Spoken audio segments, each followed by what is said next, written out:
Todos sabemos que en la historia muchas verdades asumidas por consenso fueron cuestionadas por un señor o una señora y ese señor o esa señora pues ganaron al final la batalla. Porque la ciencia no es democrática, es una cosa que tiene, no es el número, es la calidad del argumento. No sé qué decir del cambio climático, dice que eso ofendía a la ciencia. Vamos a ver. Me ofenderá a mí, que soy un científico, ofenderá a muchos científicos, pero no a la ciencia, señora, que no tengo el gusto de conocer. La ciencia se usa de forma abstracta, como si hablara con una sola voz y fuera una señora que después de escuchar argumentos decide, no, el precio de las casas en la playa está bajando de precio. No, ¿cómo? ¿Cómo puede ser eso? Se van a inundar unos años. No veo yo que ponga el dinero, sus actuaciones en lo que dice que hace. Por lo tanto, me da un poco que desconfiar. Pero claro, si se ofrece la barata, la de producción barata, al mismo precio que la cara, lo que estás haciendo es subvencionando la barata. Para eso se puso. Como un mecanismo indirecto de subvención de las renovables, de forma que no se entere la gente. Estás diciendo entonces que el cambio climático no es tan importante. Eres tú que estás diciendo. Cuando alguien discrepa, se le echan en los twitters y lo comen y cosas por el estilo. La gente dice que prefiere la Biblia al alcohol, pero Mises decía que no veía tiendas de Biblias de 24 horas. La necesidad de cambio, pero esos esfuerzos de convencer a la gente del cambio, ellos mismos los desmienten. No con lo que dicen, sino con lo que hacen. Después hay un problema muy grave. Los gobernantes pues no son austriacos. En mi ámbito, por ejemplo, si ahora me dicen que el socialismo es falso, todos los profesores socialistas quedan inmediatamente descapitalizados. La estructura de capital ser tan larga no afecta dentro de 20 años, afecta ya. Y a lo mejor de eso no se dieron cuenta. Después hablando de obsolescencia planeada. El capitalismo tiene obsolescencia planeada, me dice Mises. ¿Quién mete la obsolescencia planeada a coches en perfecto uso? Eso es un derroche y no tiene perdón de Dios. Se está haciendo mal, está haciendo precisamente porque se quiere hacer de forma planificada y se quiere hacer por unos sabidillos que debe haber en Bruselas o así. Quieren planificar todo. ¿Qué pasa? Los gobiernos de todos los estados eso lo aplauden y lo copian todo. Haz que el coche eléctrico sea mejor que el coche de combustión y ya te lo quitan de las manos. ¿Por qué no son capaces de hacer? Ahí estaría la cuestión. No haría falta ni planificación ni en 2030 ni en 2040.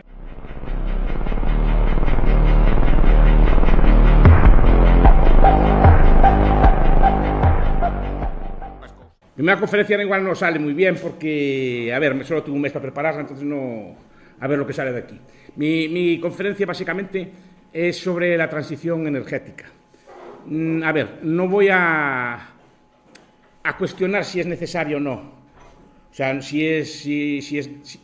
voy a asumir los postulados, digamos, oficiales a todos los efectos, repito, sobre que es necesaria una transición energética, los problemas del cambio climático, los problemas de no lo voy a discutir básicamente porque no sé. O sea, no estoy en capacidad de discernir si una postura es la correcta o la contraria. Aquí hay gente que sabe más que yo del tema. Después puedo comentar, pero no quiero entrar en ese punto.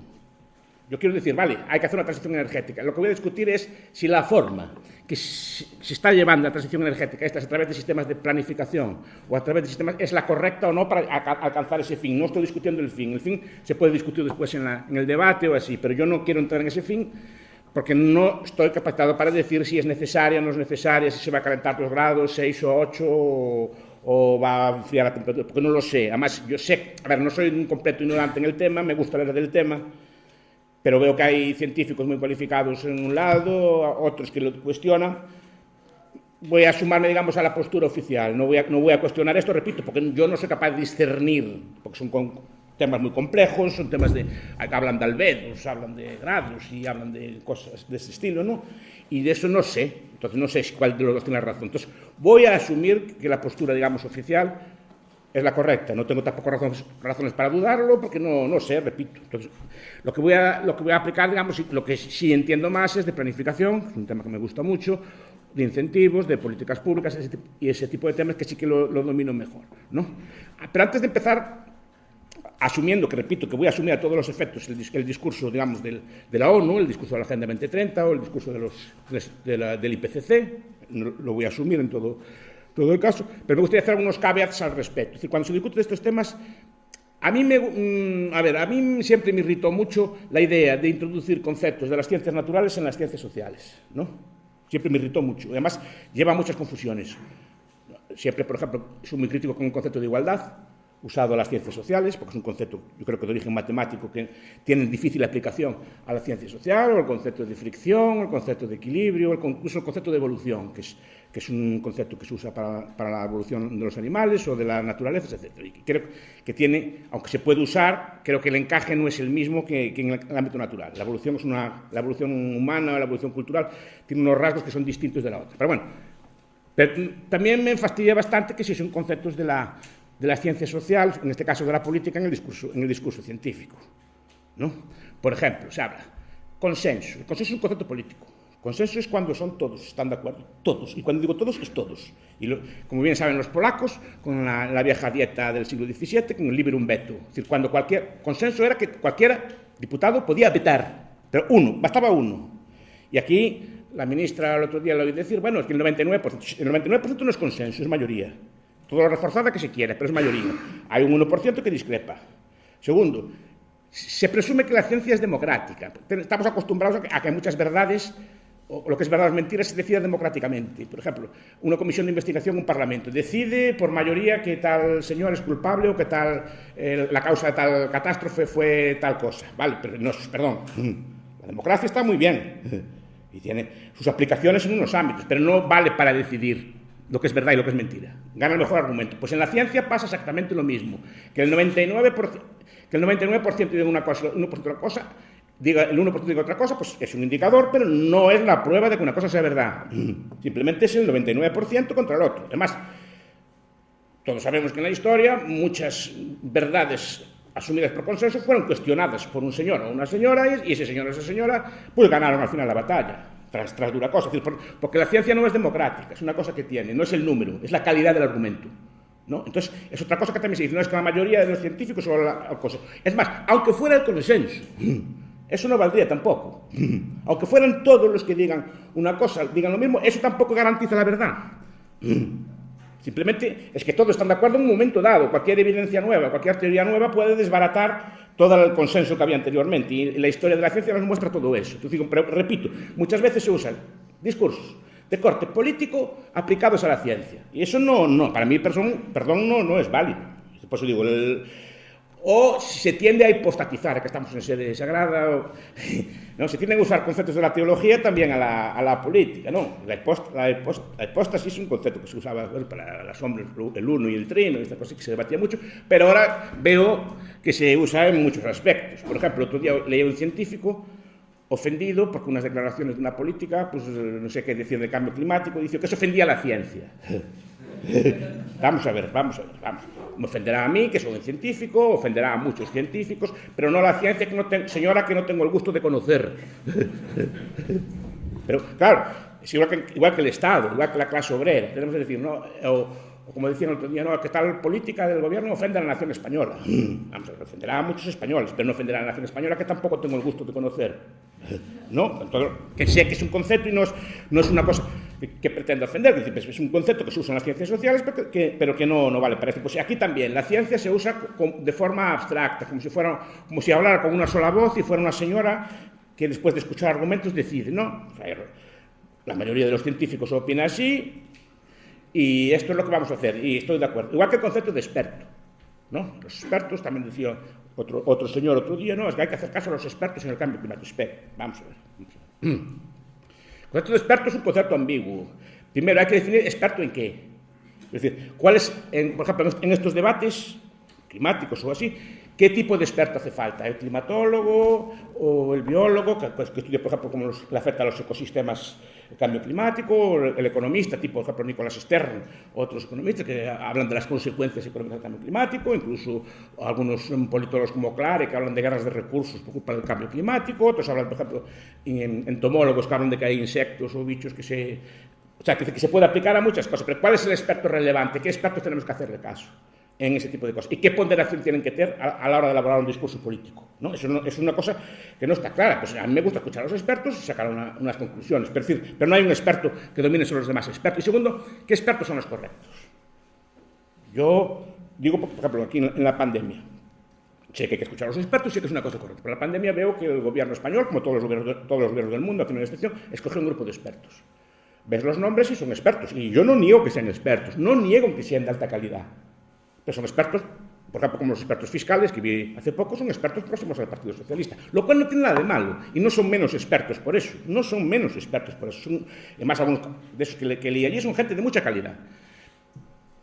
Pero si hipotéticamente no lo quiera Dios, gobernara yo alguna cosa o así, y quisiera coger expertos, a lo mejor tomaba otro tipo de expertos, y serían tan expertos como los de ellos, con tantas cualificaciones, títulos y otros como los otros. Entonces, cuando escogemos el IPCC o una organización de ese estilo, ¿quién selecciona a los expertos que van allí a debatir? Es una cosa que me gustaría decir. ¿Y con qué criterios? ¿Se vota? ¿Se los escoge el ministro o la ministra? Repito, no estoy negando la calidad de sus científicos, no estoy negando la calidad de sus informes. Estoy diciendo que son expertos, no sé cómo fueron escogidos, cuál es el criterio. O sea, ¿quién decide entre los, climatólogos cuál es el mejor de ellos? ¿Lo votan? ¿Se autoimpone? No sé cuál es el criterio para decir. Supongo que será un criterio medio político, medio de prestigio, etc. Pero no es un criterio, digamos, tampoco objetivamente científico, sino que se introduce mecanismos de política en la ciencia también, ¿no? Pero dicho esto, voy a asumir el discurso, no tengo razón para dudar de él, después de leer temas veo que buena parte de ellos también dan argumentos muy potentes y no tengo razón para discutir, ¿no? Porque después otra cosa más, es que unos científicos están vendidos a la ciencia, están vendidos al capital, o otros están vendidos a las petroleras. Eso tampoco es un argumento. Yo doy una conferencia a favor o en contra de algún tipo de temas y me paga la Shell, ¿no? Pero eso no altera la calidad de mi argumento. No la altera. Que yo lo haga por dinero o lo haga, y al revés, puedo hacerlo por la más pura de las intenciones y estar equivocado. Y puedo hacerlo por puro dinero y acertar o decir lo correcto, ¿no? Que normalmente, cuando llevas a una persona o así, pues normalmente, claro, cuando tú escoges un experto, escoges una persona así, ya escoges alguien que ya previamente defiende tus puntos de vista. Es decir, que esté una persona vendida o que esté así, como a veces escucho también en debates de este tipo de cosas, que unos están vendidos o al otro, no, cualquiera de los dos puede estar vendido, ¿eh? No, pero no, que están vendidos, aunque esté vendido y qué. Aquí me importa, una vez que el argumento está expuesto, hay que analizar el argumento, no las razones por las que dio el argumento. Y a lo mejor, queriendo estar vendido, queriendo ganar dinero, acierta. Y a lo mejor, queriendo ser puro, falla. Es decir, no ese es un argumento. Yo creo que en la ciencia, o en el mundo de la ciencia, lo que hay que discutir es lo que se dice. O el argumento, sobre todo si está bien expuesto, está argumentado, habrá que discutir el argumento. Ad rem, no ad hominem. O sea, hay que discutir solo lo que se dice, como decían los viejos filósofos. Se discute ad rem, ad hominem, ad personam. No, pues hay que discutir ad rem, sobre lo que estamos discutiendo. Si lo dijo que el señor está vendido al capital, que el señor es una mala persona y tal, tú, de acuerdo, pero estamos discutiendo de esto, no estamos discutiendo sobre la persona. Entonces, hay que plantear los argumentos. Dicho esto, repito que, como no tengo motivos, en principio voy a asumir el discurso del oficial y que hay que cambiar el clima y hay que reducir una serie de grados, ¿vale? No lo voy a discutir, repito, tampoco sé. El problema es cómo se hace para cambiar esos grados. Se optó por una solución estatista, ¿no? Lo normal sería, la población, el consenso de la población mundial está de acuerdo en que es un problema gravísimo, ¿no? Como lo leo yo allí, muchas cosas, y que va a haber una serie de consecuencias, pues de ecosistemas, de hambrunas, de fenómenos climáticos extremos, de cosas así. O sea, que veo que hay un montón de consecuencias que van a afectar a buena parte de la humanidad. ¿Cuál sería lo lógico? Lo lógico es, pues, la gente que hace con otras cosas, ¿no? Cuando le dicen que hay un problema, pues dejar de consumir, la gente libremente dejaría de consumir fósiles, la gente libremente dejaría de consumir bienes, compraría coches eléctricos libremente, haría todo lo que sea necesario para todo esto, ¿no? Pues es lo normal. Aquí entraríamos en un debate que sería muy largo sobre, por ejemplo, ya filosófico, si hay un derecho de propiedad al clima, ¿no? Cuál es el clima correcto que queremos tener, si es el mismo para todos, etcétera, ¿no? Pero sería, por un lado, las personas que están descontentas con esta situación climática, lo normal, o de cambio, es dejar de consumir y adoptar consumos o formas de vida voluntariamente que lleven a eso. En otros ámbitos de la vida lo hacemos, ¿no? Aquí mi amigo me decía que dejara de fumar y cosas por el estilo. No, bueno, pues es normal, me avisa y tal, y algo consigue, ya fumo menos que antes y cosas por el estilo. Pero eso es lo normal. Y lentamente pues vamos acabando con el tabaco, vamos acabando con otro tipo de cosas. Eso sería lo normal, ¿no? Y dejar de consumir. Después, en el ámbito legal, una vez decidido qué derechos tengo yo al clima, pues establecer... Esto ya es complicado, lo explica Walter Block, y a día de hoy es muy difícil, pero bueno, lo ideal sería pues establecer pleitos sobre las empresas que supuestamente alteran o dañan nuestro clima. Empresas o particulares, es decir, no, pues tal empresa echa mucho CO2 o echa mucho dióxido de azufre o lo que sea, ¿no? O cualquiera de esos gases que hay contaminantes, que tampoco sé muy bien cómo se llaman. Pero bueno, lo ideal sería pues, que las personas pues, dejáramos de usar esos bienes, etc. Y si pruebo que una empresa o algo así, yo puedo hacer un pleito contra ellos, yo o un pleito sindicado, como se hace, igual que se hizo con la cosa de la banca, de los cláusulas suelo, que se juntaron muchos afectados, presentaron un pleito y demandaron no a la humanidad, demandaron a quien le hizo daño de verdad. Y entonces habría un incentivo pues, para que esa empresa que redujera estas cosas, etc. Pero tienes que, en derecho, tienes que probar el daño. Y tienes que decir cuál es tu daño, qué daño te hizo y probar que fue esa empresa en concreto que te lo hizo. Lo normal sería eso, repito, adaptarnos voluntariamente a estas circunstancias, ya que estamos tan concienciados, y dejar de consumir o dejar de hacer estas emisiones, llevar una forma de vida más frugal, más simple, más verde, más... ¿no? Pues eso sería lo normal.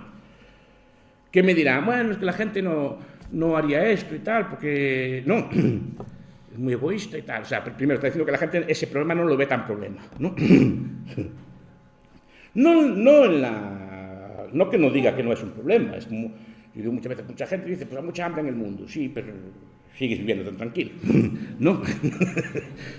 Y la gente te reconoce que hay un problema del clima, pero repito, yo por lo que veo no lo priorizo. No lo prioriza porque, repito, voluntariamente mucha gente no lo ve como un problema grave, que si fuera un problema grave lo vería. Pero bueno, puede ser que no sea así. Entonces, como no es así, alguien más sabio que nosotros, pues decide que hay que forzar. Digo porque además no se ve en otros ámbitos. No se ve en dos ámbitos. Por ejemplo, yo digo, vamos a ver si... Y aquí hay expertos inmobiliarios, que me corrijan si estoy diciendo una barbaridad. ¿El precio de las casas en la playa está bajando de precio? ¿O más que los demás? No. ¿Cómo? ¿Cómo puede ser eso si van a inundar unos años? No, que tiene que ser así. Yo si sé que mañana 10 años va a haber un terremoto en mi zona, yo en mi casa la vendo, me voy a otro sitio, la liquido o no compro allí. Si yo sé que la costa se va a inundar, los metros que dicen que se va a inundar Vigo, por ejemplo, que es mi ciudad, ¿no? Que se va a inundar no sé cuántos, leí hace poco, no sé cuántos. Lo normal es que las casas a pie de playa, las casas cerca de la costa, empiecen a descender de valor ya, porque no hay que esperar a que se inunde. Cualquier persona sabe que los precios de mercado descuentan por anticipado esto. Entonces digo, algo falla ahí. Y repito, como cualquier persona que trabaja en sectores inmobiliarios debería saber, no basta con que sean todos, basta que sean unos pocos. Unos pocos que empiecen a vender sus casas, que confíen en todo esto, ¿no? Empezarían a vender sus propiedades y eso se notaría de alguna forma u otra en el precio. Y yo no lo veo. Y después tampoco, porque antes de dar esta conferencia pregunté a algunos amigos míos inversores o así que se dedican a este negocio de invertir cosas y así con la bolsa. Los fondos verdes estos que hay voluntarios, que la gente puede comprar fondos para descarbonizar y comprar fondos, y esos ganan en la bolsa. ¿Qué?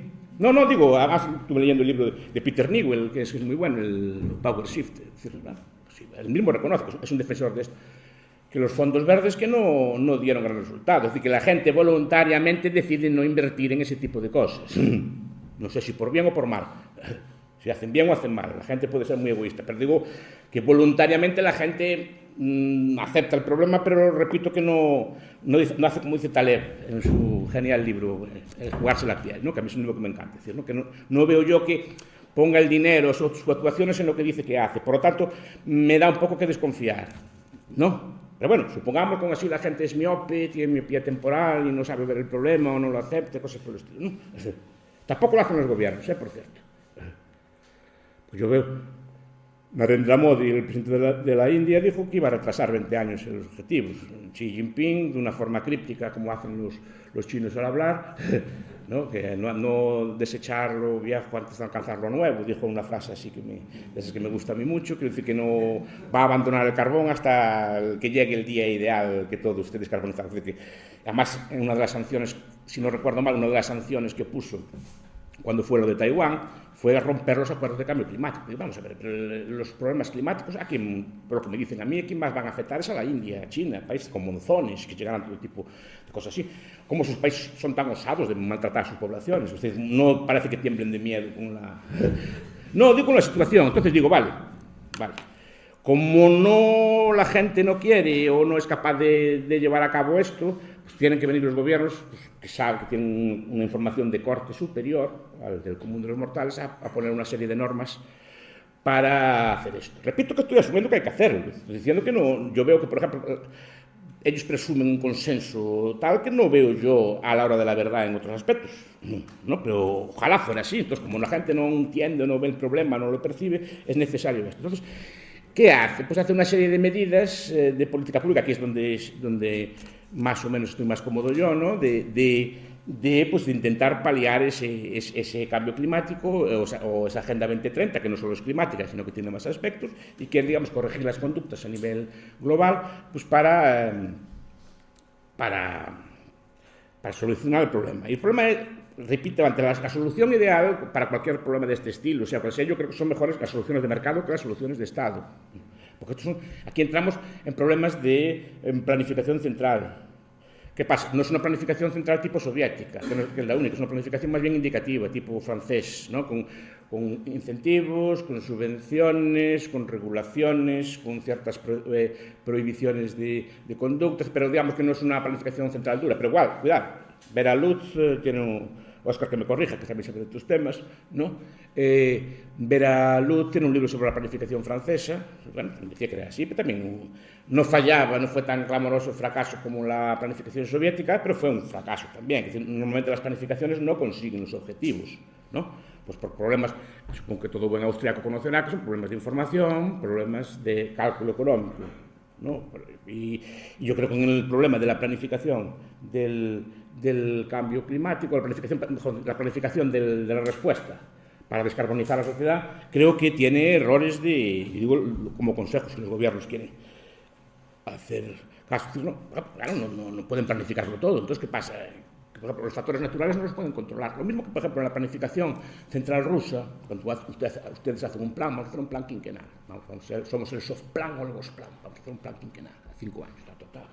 Vamos a producir tantos millones de patatas, pero tantos millones de patatas necesitan tantos camiones para transportarlas, tanto gasoil, tanta mano de obra, tantos silos, fábricas. Las fábricas tienen que estar dimensionadas, las fábricas de patatas fritas o las fábricas tienen que estar dimensionadas de acuerdo con la producción de patatas, etc. Y hace un plan allá 5 años, calcula la producción estimada de patatas, cosas por esto.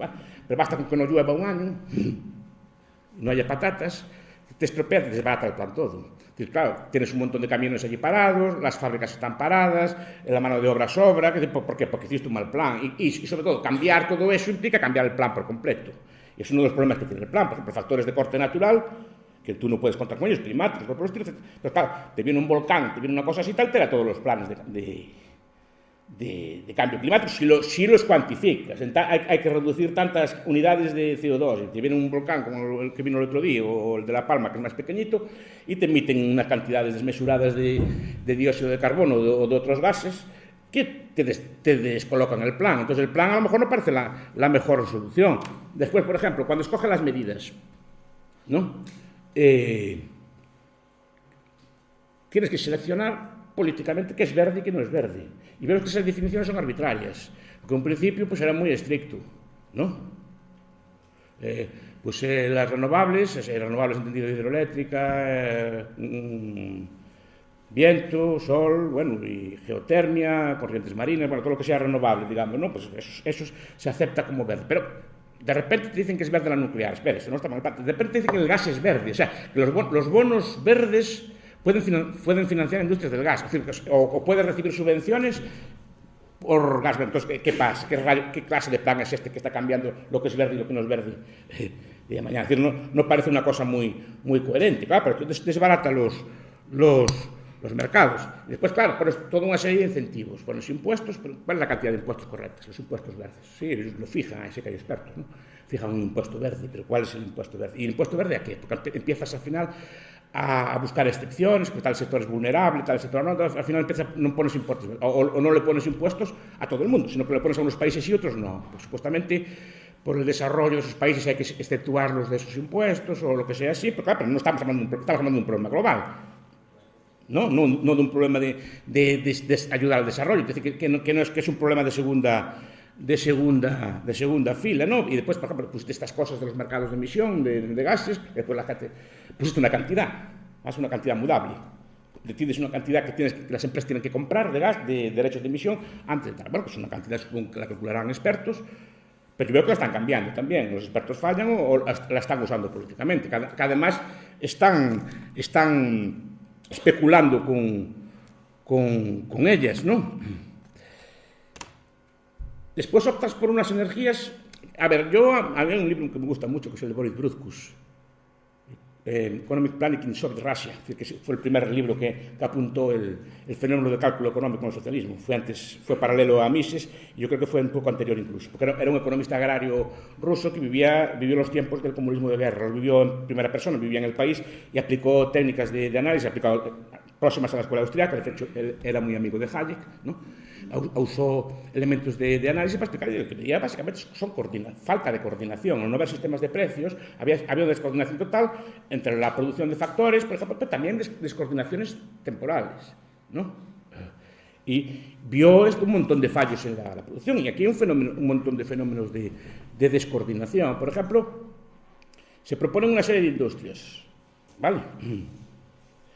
Pues esto hay que financiar una serie de industrias, pero no se tiene en cuenta si las energías que tienen que respaldar eso están suficientemente maduras. Es decir, proponemos unas nuevas medidas, pero no vemos si el abandono de las viejas y el de las nuevas y la aparición de las nuevas están coordinados. No sé si me explico. Por un lado quieres poner las nuevas, vale, está muy bien. Pero por otro lado quieres abandonar las viejas, pero las viejas abandonan a un ritmo y las nuevas al otro. ¿Y qué pasa? Que a veces pues, hay un gap, como dicen los economistas, hay un lapso temporal. ¿Y qué pasó ahora en esta crisis? Precisamente por una falta de coordinación, precisamente a derivar de no usar mecanismos de mercado. ¿Qué pasó? Pues bueno, que se empezaron a poner verdes, se empezó a reducir, por ejemplo, el carbón en toda España y en Galicia, pues se empezó a reducir otro tipo de energía, se redujo el costo por estilo. Pero ¿qué pasa? Que las energías que pusimos nuevas, renovables, tienen un problema, son intermitentes. Es decir, que no puedes decidir, primero, usarlas todo el día, porque a lo mejor ese mes no hay viento, o no hay lluvia que mueva las centrales hidroeléctricas, o no hay suficiente sol, o hay exceso de sol para usar la termosolar fotovoltaica. Es decir, no hay suficiente energía para esto. Y tú no tienes el respaldo suficiente, que es lo que está pasando. ¿Por qué? Porque abandonaste tus industrias antes. Ahí Xi Jinping es muy listo, no abandonar lo viejo hasta tener lo nuevo, ¿no? Pues nosotros abandonamos lo viejo, pero no pusimos lo nuevo. Entonces, ¿qué pasa? Que hay un desfase. ¿Y qué pasó? Pues que estos veranos o así no llovió, o no hizo viento bastante. Entonces, ¿qué pasa?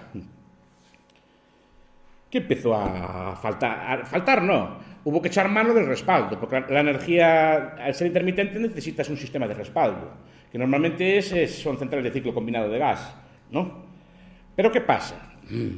Claro, tuve que echar mano del gas, pero ¿qué pasa? El gas es, por el sistema que le llaman marginalista, que tiene un nombre técnico, que no me acuerdo ahora cómo es, tiene un nombre técnico, pues un sistema marginalista, básicamente el último factor de producción que entra es el que fija los precios, cosa que es normal en economía. Siempre digo, la gente se escandaliza con ese sistema, pero es un sistema bastante lógico económicamente. No, podíamos optar por otros, pero es un sistema bastante lógico económicamente, por tanto no lo critico como tal. Por ejemplo, ustedes ahora van por la calle, van a Orense, van por el río Miño y encuentran una pepita de oro, de las que dejaron los romanos, ¿no? Bueno, esa pepita de oro se la van a remunerar exactamente igual que la pepita sacada de una mina con mucho esfuerzo. Porque es la última unidad marginal la que fija el precio. O sea, es que la pepita la sacaste sin esfuerzo y la otra la sacaste a costo cero y la pepita de la mina la sacaste con 40 mineros trabajando 40 horas. No, da igual, te la van a pagar igual. Igual que el petróleo que se saca del Mar del Norte se paga exactamente igual que el de Nigeria, independientemente de los costos que tenga. O sea, tiene una lógica. Pero cuando se adopta este sistema, porque antes este sistema no lo había, aparte de que es lógico económicamente, yo creo que también se usa para subvencionar a las renovables. Porque las renovables normalmente el coste variable, el coste de producción es cero. Se producen a cero coste. Una vez amortizadas o quitando los costes de instalación, el coste variable de la energía, al ser viento, ser sol o así, es gratuito. Pero normalmente el coste que se ofrecen es más barato que las otras. Pero claro, si se ofrece la barata, la de producción barata, al mismo precio que la cara, lo que estás haciendo es subvencionando la barata. Para eso se puso. Como un mecanismo indirecto de subvención de las renovables, de forma que no se entere la gente. Me explico, es una forma sutil, no, es una forma de subvencionar que la gente invierta en renovables, porque había cierta reticencia a invertir en ella. Entonces, aparte de incentivos fiscales, le pusieron un incentivo en la retribución. ¿Qué pasa? Cuando las renovables no llegan, salta el gas estaba por las nubes por muchos motivos, además se puso aún más por las nubes por la guerra y por otros factores, claro, dispara los precios de electricidad. Entonces, los gobiernos se asustan y dejan volver otra vez a las energías antiguas. Los austriacos dirían, es un reswitch de capital, es volver a que es un viejo debate de von Bauer, ¿no? El reswitch, es decir, que volver a formas de capital más primitivas, cuando hay algún problema de ese estilo, que se vuelve a veces a formas de capital más primitivas. Entonces se da un reswitch y que estamos quemando carbón, no en España, en toda Europa, pero claro, estamos volviendo a tecnologías más primitivas precisamente porque la nueva no fue suficiente. ¿Pero qué nos están diciendo con esto? Aparte de que se ve que es un mecanismo claro de descoordinación, ¿no? Descoordinación temporal, precisamente por no ajustarse el mercado unas empresas con otras haciendo el cambio, como si se habría hecho si fuera un mecanismo más de mercado, ¿no? Es decir, mira, antes de la crisis, es más importante bajar el precio del gasoil o autorizar formas de producción de electricidad menos limpias, pero más baratas, pues para que no suba tanto, primero para garantizar el suministro y segundo para garantizar que no suba mucho el precio, ¿no? Pero estás diciendo entonces que el cambio climático no es tan importante. Eres tú que lo estás diciendo. Yo escuchaba el otro día al presidente de la ONU, el señor Guterres. Estamos acelerando hacia el infierno. Decía, hacia el infierno climático. ¿No? Decía, si estamos acelerando hacia el infierno climático. Decía, sí, vale, pero vamos a ver. Estamos acelerando y estamos quemando carbón. O sea, que por encima en el futuro habrá que limpiar más aún de lo que limpiamos. O sea, que no acabo de entender. Estás diciendo tú mismo que no es tan importante. Pero no lo digo yo, repito, que yo acepto el discurso. Lo dicen, que no es tan importante, que puede esperar, que no es una cosa que estemos acelerando tan rápido hacia el infierno, que aún puede esperar unos añitos, pues vamos a pasar unos añitos con esto y después cuando pasen unos añitos limpiaremos todo, que es cosa que no es tan fácil. Porque si tú haces una cosa de esto, es una empresa de este estilo, no te reabre una central solo por unos meses, te reabre, o sea, querrá un contrato, querrá unas garantías a medio plazo, no es que te abro y yo cierro cuando me da la gana, dirá, espere, si quiere, hacemos un contrato. Entonces, no solo es que requiere unos contratos, y después la gente, el ciudadano, si escucha esto, pierde el sentido de urgencia. Pero no quedamos que lo más urgente que había era esto, que era una cuestión vital, existencial, de guerras, de hambres, de cosas por el estilo, y por una subida en la electricidad no somos capaces los europeos de soportarla, por el bien del planeta, ¿no? Deberíamos, ¿no? Pero dice que es una medida impopular, ¿no? Los gobiernos hacen estas cosas porque hay elecciones, pero vamos a ver, pues digo que a mí estas cosas me sorprenden porque son muy contradictorias. No es porque estoy de acuerdo, digo, vamos a hacer esto, no, pero vamos a hacer una cosa. Vamos a ver, no queramos que la población mundial o la población española acepta todo. Además, cuando alguien discrepa se le echan en los twitters y lo comen y cosas por el estilo. ¿No? Vale, estoy de acuerdo, que hacen bien en criticar el Twitter. Pero entonces, ¿cómo puede ser una medida que reduzca el consumo de energía, que suba el precio del gasoil, que debe ser lo ideal, porque así se consume menos y empezamos a asumir los costes del cambio climático como buenos europeos, como costes en la calidad de vida, ¿no? Que es impopular. Vamos a ver, ¿en qué quedamos? Si la población quiere esto, querrá más de esto. Lo popular será darle más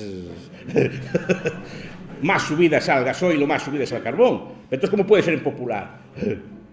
Lo popular será lo contrario, que estamos cagándonos el planeta.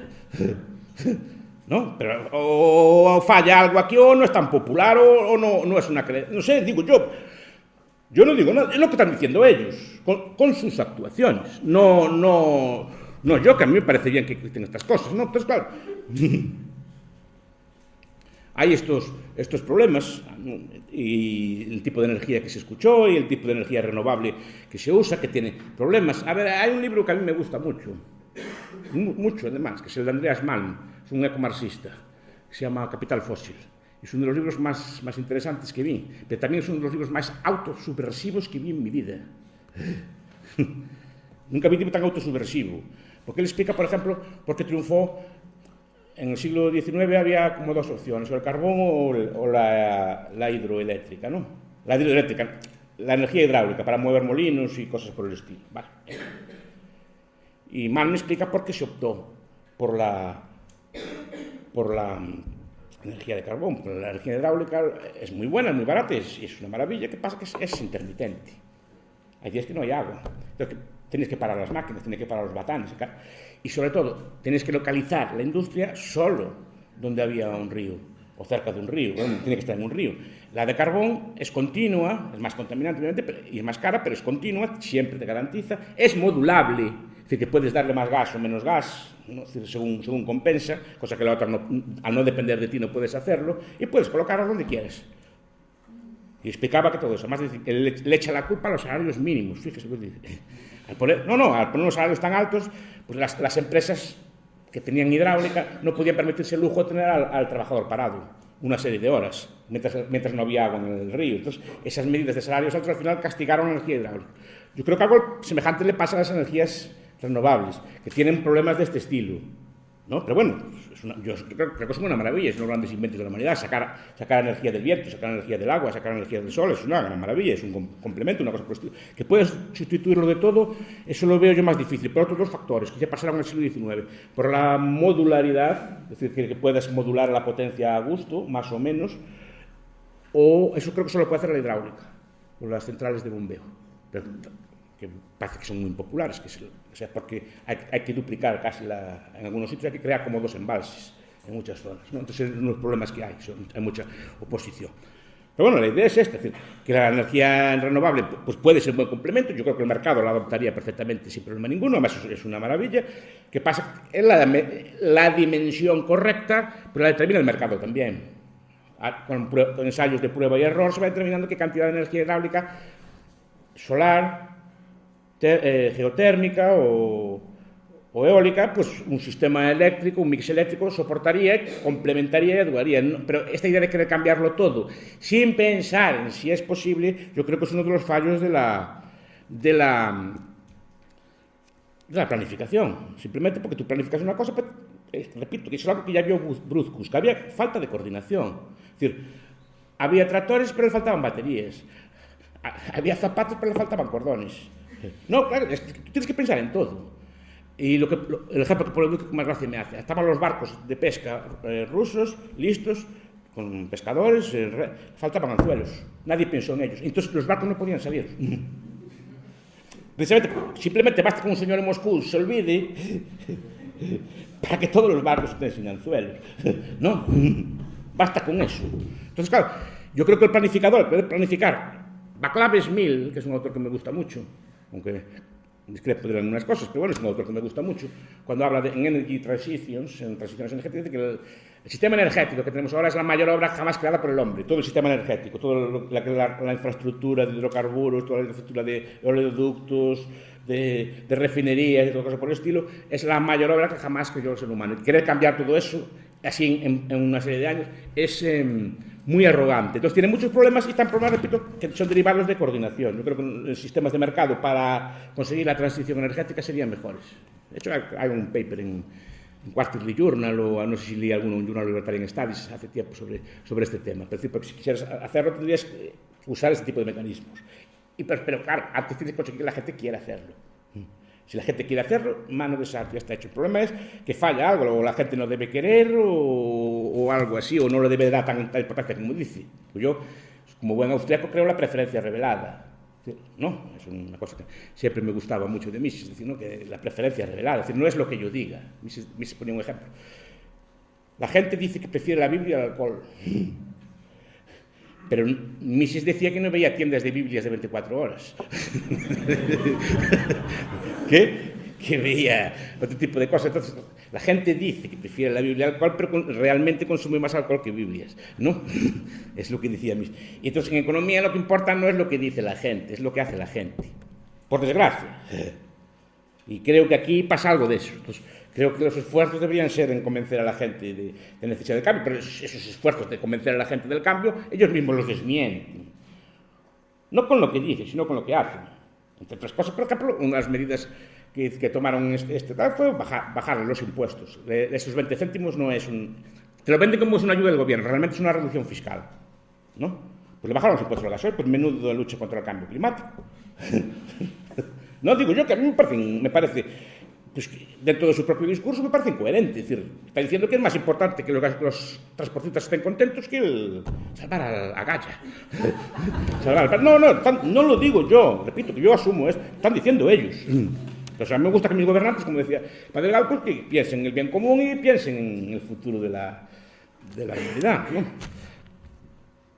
Vale. Ahora voy a hablar un poco de una transición concreta que es la de la movilidad eléctrica, que también es otro fenómeno de este estilo que creo que he hablado.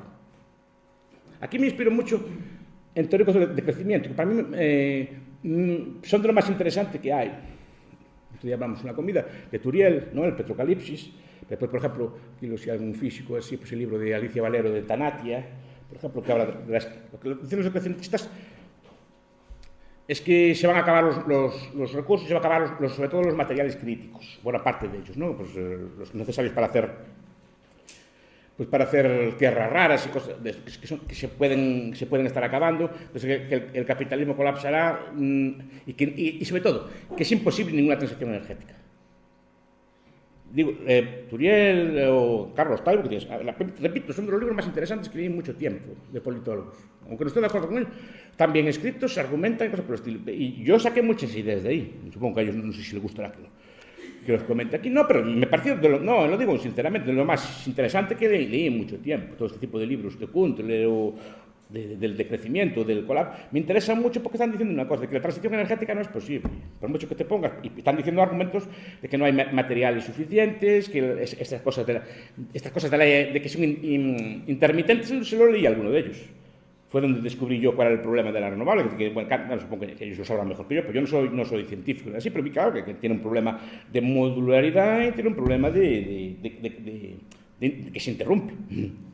Y una industria no puede interrumpirse, un hospital no se puede interrumpir, la industria en general no se puede parar mucho tiempo, sin gran problema, ¿no? Entonces, pero ellos demostraban, y con muchos datos, diciendo que va a haber un colapso, precisamente porque no hay sustituto al fósil, no hay sustituto. Todo lo que están diciendo que es imposible de hacer. No sé si es correcto o no, pero me pareció muy interesante, muy interesante. Pero poco a poco la movilidad eléctrica, pues es otro ejemplo, en este caso, de planificación. Tenemos que transformar los coches de combustión en coches eléctricos, ¿no? Es una idea que también puede parecerme bien, es una idea pues, razonable, etcétera, pues para acabar con el cambio climático, ¿no? Bien. Y aquí creo que la planificación, como es más concreta, es como más estricta, y lo peor, pusieron un plazo. Yo creo que es lo peor que se puede hacer en política pública, poner un plazo. Y eso creo que muchas veces los politólogos, los analistas que toman estas decisiones, a lo mejor prima el juicio del experto, el juicio del experto pues, en clima, así, frente a otro tipo de cosas, ¿no? Entonces, hay una serie de problemas, primero, descoordinación. Yo lo que estoy leyendo de nuestros autores que acabo de citar ahora es un problema de descoordinación, es decir, tú quieres hacer una transición pues, hacia el coche eléctrico, pero te falta toda la logística del coche eléctrico. El coche eléctrico, vale, puedes tenerlo. Falta toda la cantidad, por ejemplo, de litio, de baterías o capacidad de producción de baterías que hay. No sé si se podrá hacer, igual sí, pero de momento no la hay. No hay, por ejemplo, puntos de recarga, no hay ni siquiera probablemente capacidad eléctrica.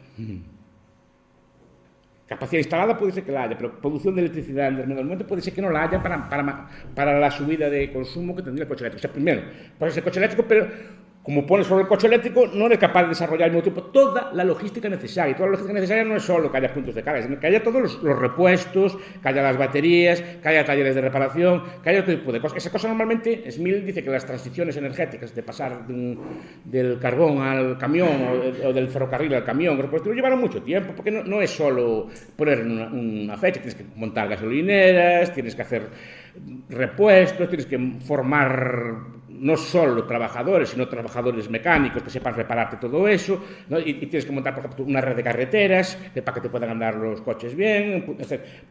Y eso es lo que no falta aquí. Pues hechos una fecha, pero va antes probablemente la posición del coche. Digo posición porque se pone por motivos coercitivos, no es una cosa voluntaria. Es decir, o coche eléctrico o coche de hidrógeno, que está aún menos desarrollado, que es teóricamente posible, pero la logística del hidrógeno no es tan fácil tampoco, no está desarrollada aún. Entonces, primero haces una cosa, pero no coordinas el resto de los factores. Entonces, ¿qué pasa? Y a lo mejor ni siquiera tienes capacidad productiva, porque hay que cambiar decenas de millones de coches. Entonces, no es tan fácil. Tú haces una cosa y dices, ¿se abaratarán las baterías? Sí. Históricamente, la mayor parte de los bienes con el tiempo se abaratan. Pero cuidado, siempre y cuando el número de gente que lo adopte es suficiente. Es decir, la mayor parte de los bienes, pues, por lógica del mercado, tienden a mejorar. Pero mejoran más aún si es toda la humanidad que lo adopta. Pero yo lo que estoy viendo es que se está adoptando en unos sitios y no en otros. Es decir, otros países no están adoptando, de hecho, estos modelos de movilidad eléctrica. Por lo tanto, las mejoras de escala, por ejemplo, de abaratamiento no se dan. El teléfono móvil, por ejemplo, se abarató muchísimo. El teléfono móvil se produce a nivel mundial. Tenemos un Huawei o una cosa de este estilo, tenemos un teléfono que se produce a nivel mundial, con escala a nivel mundial, con una tecnología a nivel mundial y que vende, pues, a todo el mundo, o a buena parte del mundo. Si nosotros nos quedamos con un sistema tecnológico para nuestra movilidad que es exclusivo nuestro, esas ventajas se pueden dar, pero no a la misma escala de abaratamiento que se pueden dar otros bienes, ¿no? Pues, nos puede pasar como en Brasil con el etanol. Pusieron el etanol, hicieron allí unos coches en etanol, tienen un mercado grande de etanol, pero como el resto del mundo no adoptó el etanol, buena parte de las ventajas se perdieron y al final van lentamente abandonando el etanol. No es tan ventajoso como era, porque el resto del mundo no los copió. Entonces todas las ventajas de producción, de división del trabajo mundial, etcétera, no se dieron, ¿no? Entonces falta todo esto. Entonces, falta un montón no solo el coche eléctrico mejor lo tenemos. Las baterías, veremos si las tenemos, pero pon que las tenemos. Lo que dice Turiel y esto es que no hay litio bastante, por lo menos a corto plazo, para atender la demanda de todas estas baterías. Ojalá podamos todos disfrutar de un magnífico coche eléctrico. Hay cambios en la geografía industrial, por ejemplo, también eso no se tiene en cuenta. La gente dice, no, van a ser las mismas fábricas que hacen los coches ahora, las que hagan el coche eléctrico. O no. Estamos pensando... No fueron las fábricas de locomotoras las que empezaron a fabricar camiones, Fueron otras fábricas nuevas. Y estamos viendo que los punteros en este tipo de tecnologías no están aquí, están bien de Estados Unidos. Con todos los problemas que pueden tener, los puntos de recarga rápida, los coches eléctricos, vienen de Estados Unidos, tipo Tesla o cosas de este estilo. Es decir, no vienen de aquí. ¿Qué nos garantiza que van a ser las industrias de aquí las que siguen haciendo los coches? ¿Qué nos garantiza que nuestros puertos, nuestras infraestructuras son las adecuadas para producir esos coches eléctricos? Todas las fábricas de componentes, de baterías, de cosas, ¿van a ser instaladas aquí o van a ser instaladas en otros sitios? Que no lo sé. Entonces, probablemente haya cambios de geografía industrial. Probablemente no es solo que destruyes una industria, destruyes ciudades enteras. Pero pasó otras veces, en el mundo. En el norte de Inglaterra, que era industrial, se desindustrializó por cambios en tecnologías y ahora es el sur, el rico. Todas aquellas empresas de Detroit o cosas así, pues desaparecieron y están en el sur. Esto probablemente de cambios, no solo es que vamos a hacer los mismos las cosas, ¿no? Después hay un problema muy grave, que es de... Los gobernantes pues no son austriacos. No sé si para bien o para mal, pero no tienen claro el concepto de estructura de capital. Es decir, todos sabemos lo que es una estructura de capital, que cuanto más larga es, pues más productiva será la estructura de capital. Es decir, la producción de bienes o servicios pues requiere de un tiempo. Fabricar un palo lleva un día, fabricar un un hacha de piedra lleva una semana, fabricar una sierra eléctrica lleva un año, o 10. Cualquier producción, cualquier cambio, a estos niveles que operamos nosotros, hablamos de años. Entonces, de muchos años, de cualquier proceso productivo que tenemos. ¿Qué pasa? Por ejemplo, ahora en el 2030 tal no se pueden hacer las balas. ¿Qué pasa, por ejemplo, en las escuelas de ingeniería ya? No, es que el problema se verá en el 2035, no señor. El capitalismo anticipa los problemas. Y tú le pusiste un plazo artificial a ojo. Y yo creo que es el problema. Le pusiste un plazo del 2035, el 2040, lo que sea, pero le pones un plazo a ojo. Y desde entonces, ¿cómo te pones una especie de condena a muerte? Empieza a operar la economía. Por ejemplo, empieza a operar en los primeros factores. Es decir, un ingeniero joven, un científico joven dice, ¿quién se va a poner a estudiar el motor de combustión? No, estamos hablando de 20 años, pero usted ahora es un ingeniero de 20 años, dice, yo estoy investigando motores de combustión, tengo muy avanzadas las cosas, abandonas el estudio, pero descapitalizas, por ejemplo, a todos los profesores de mecánica o de combustión de tipo de cosas, los ingenieros que saben hacer cosas, los descapitalizas ya, no dentro de 20 años. Lo que usted vale profesor no vale para nada. Es mejor que cierre la facultad o que se dedique a estudiar otra cosa. Sí se puede. A veces algunas personas pues, tienen sus conocimientos en ese tipo de tecnologías y la nueva, pues a lo mejor no están preparados para entenderla. O empiezan como niños pequeños, digamos, a estudiar el nuevo mecanismo. Yo no sé de eso, pero en otros ámbitos puede ser. Por ejemplo, en mi ámbito, por ejemplo, si ahora me dicen que el socialismo es falso, todos los profesores socialistas quedan inmediatamente descapitalizados. No, pero decir, no, en este caso no es una crítica. O los keynesianos o los austriacos ahora me demuestran con una cosa allí que es falso lo que estoy diciendo, todo lo que en mi vida no vale para nada. Es más, y si me reciclo, tendría que empezar como un niño pequeño. A ver, el capital, a ver, no, todo este tipo de cosas así. Mercancía, dinero, mercancía. M de prima. Tendría que empezar de cero, porque mi capital no valdría nada. Pues lo mismo le pasa a los ingenieros, a los expertos o a los centros de investigación que tienen esto. Es decir, esos estudios se abandonan, cuidado, y todas las potenciales ventajas que tendría ese sistema. Es decir, cuando tú prohíbes taxativamente y en un plazo otras cosas, todas las tecnologías que se están inventando en este momento para reducir emisiones, por ejemplo, esta cosa que llaman las Blue. Las Blue es una cosa que reduce muchísimo las emisiones, pero ¿por qué no toleran ese tipo de cosas, no? Si tú prohíbes el gasoil, por ejemplo, sé que técnicamente es posible, sé que no está desarrollado aún, por ejemplo, la mezcla de hidrógeno con diésel, que se puede hacer. En la Universidad de Sydney hicieron un estudio, repito, no está desarrollado, porque se puede mezclar en una proporción con un simple adaptador en los motores diésel, se pueden adaptar los motores diésel que existen y hacerlos andar con hidrógeno también. Eso está eliminando. Todo el encendido por microondas, por ejemplo, que es una cosa que elimina muchísimas partículas, está eliminado todo porque esos motores ya no pueden existir. Entonces, todas las innovaciones posibles que podrías hacer, todo ese capital que está invertido en eso, desaparece. ¿Por qué? Porque tuviste ese motor. Entonces, todos aquellos que están dedicándose a eso, literalmente o se dedican a otra cosa o empiezan a investigar todo eso. Pero no solo eso. ¿Cuál es el problema del gasoil ahora? Uno de ellos, mejor dicho. Porque no hay capacidad de refino. Pero vamos a ver, usted imagina que tiene una refinería. Le dicen en el 2035 no va a haber... Es que hasta el 2035 queda mucho. Sí, espere. ¿Usted compraría una máquina nueva para esa cuando se abriría la vieja, compraría una máquina nueva para su refinería? ¿Invertiría en su refinería? ¿La modernizaría su eficiencia? ¿Intentaría que emitiera menos? Pero más, ¿intentaría mejorar la calidad del producto o refinar cosas nuevas? Empezar lentamente a desinvertir. Por lo que leí, el 10% de las refinerías en Europa ya cerraron. El 10% de las refinerías... ¿Cómo es normal? ¿No? Es normal. Esas fechas las pueden mover, de hecho seguro que las mueven. De hecho Alemania dijo que no lo iba a hacer también. Bueno, pero entonces ya son ellos mismos que se contradicen. A ver, no, acabo y ya está, ya me preguntáis. No, ya acabo, ya voy a acabar ya. Pero quiero decir, entonces, la estructura de capital no es solo la producción del bien, es un proceso muy largo, que empieza desde el ingeniero que diseña la máquina hasta toda la logística de apoyo, es decir, todo lo que son combustibles, repuestos, reparación. Es todo el proceso que es muy largo. Lo que decía von Baber, que cuanto más larga es esa estructura, más productivos es. Nuestro problema es que nuestras estructuras de capital son muy largas, son muy productivas, pero son muy largas. Entonces, los daños no se empiezan a ver dentro de 15 años, ni siquiera dentro de 10, se empiezan a ver ya.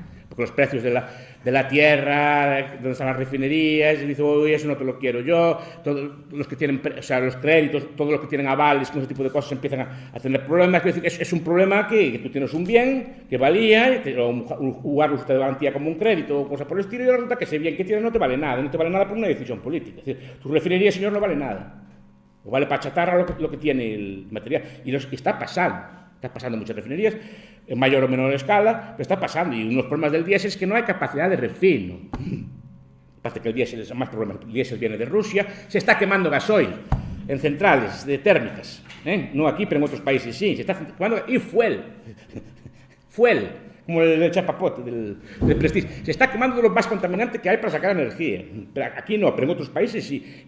¿Y esto qué es? ¿No? Estamos cambiando todo esto. Entonces, la estructura de capital de ser tan larga no afecta dentro de 20 años, afecta ya. Y a lo mejor de eso no se dieron cuenta.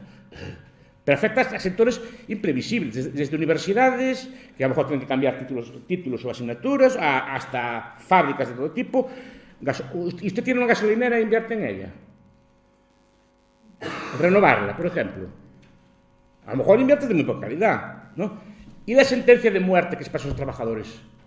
Porque los trabajadores más calificados para decir, mira, espera, este sector, yo tengo 25 años, ¿cómo que voy a trabajar en una refinería? Ya no vas a trabajar allí. Ya no pido una hipoteca. Ya no compro una casa, porque sé que me voy a tener que mudar. Es decir, eso es como una condena casi a muerte de tu trabajo.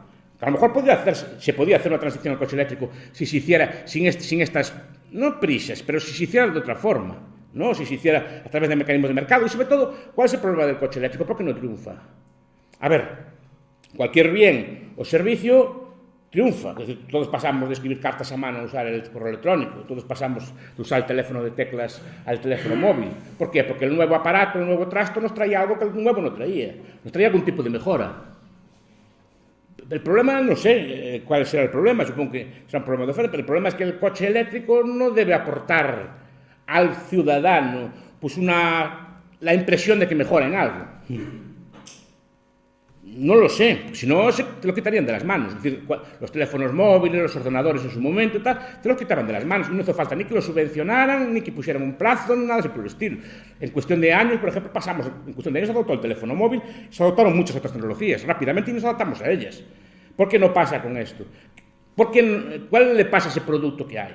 No sé, porque se deberá, porque el coche eléctrico, por cierto, es más antiguo que el de combustión. Los primeros Ford eran eléctricos, pero algo fallaba, por algo no triunfaría en su momento. Cuando esa tecnología es una tecnología relativamente evolucionada para otros motores, para lavadoras o así, el motor eléctrico funciona bien. ¿Por qué no funciona en el auto? ¿Qué es lo que falla? ¿Por qué no se percibe como una ventaja? Porque mientras no se perciba como una ventaja, va a haber reticencia a usarlo, ¿no? Por muchas medidas que se den con esto, ¿no? Pero bueno, pues claro, el problema es vamos a quitar CO2, pero yo leí un ecologista, y acabo, que solo el achatarramiento de los coches. Después hablando de obsolescencia planeada, el capitalismo tiene obsolescencia planeada, me dice mi salud. ¿Quién mete la obsolescencia planeada a coches en perfecto uso? Eso es un derroche. Y no tiene perdón de Dios. Es un derroche, es decir, quitarle al pueblo su coche y tirar coches en uso por... Pero bueno, pues un derroche, vale, pero por ponerle un plazo. Lo normal sería que fueran cambiando lentamente, pero yo leí un ecologista que dice que el solo hecho de achatarrar un coche consume más CO2 que el otro. Y después hay otro fenómeno de coordinación que se acaba, que no se hizo. Se está haciendo la transición al coche eléctrico sin haber cambiado el mix eléctrico. Quiero decir, hay países que sí, el coche eléctrico es perfectamente neutro, pero yo leí un estudio, bueno, hay estudios al respecto que se pueden discutir, en países como China, que la producción de energía eléctrica es con carbón, un coche eléctrico consume más que un coche diésel. No porque el coche eléctrico emita emisiones, pero sí la energía necesaria para cargar el coche eléctrico. Entonces, no se cambió el mix al mismo tiempo que el coche eléctrico. Están poniendo una cosa con un mix que es anticuado. Entonces, al final puedes tener un coche eléctrico, incluso podría hipotéticamente, en España creo que no es así. Puedes tener un coche en España todo verde que está echando más gasoil que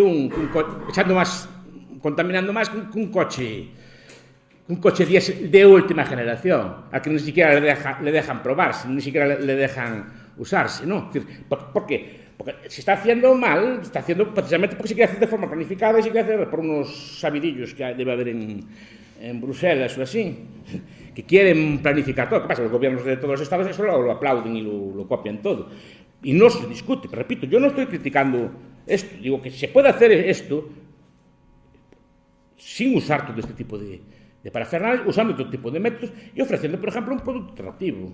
Es decir, haz que el coche eléctrico sea mejor que el coche de combustión y ya te lo quitan de las manos. ¿Por qué no son capaces de hacer? Ahí estaría la cuestión. No haría falta ni planificación ni en 2030 ni en 2040. Ya todos venderíamos el coche. Pero forzar todo esto a mí no me gusta, aparte que climáticamente por lo que se discute, achatarrar coches no es precisamente la medida más ecológica que existe. Porque además achatarrar uno en uso para crear uno nuevo y producir uno nuevo, un coche eléctrico produce más CO2 que uno de combustión. El proceso de producción, no el total, ¿no? Incluidas las baterías de litio, del níquel, otro que se necesita. Bueno, esto lo quería explicar. Básicamente, no estoy discutiendo el cambio climático, ojalá bajen las temperaturas, ojalá no se den esos problemas, y estoy de acuerdo con otro, digo, pero ¿cuál es la forma correcta de alcanzar ese fin? ¿No? Y eso es lo que estoy diciendo, que creo que estos mecanismos que usan los gobiernos no son los adecuados para alcanzar ese fin. Precisamente porque son sistemas de planificación, son sistemas de este estilo. Habría que pensar o idear mecanismos de mercado para esto. Venga, está.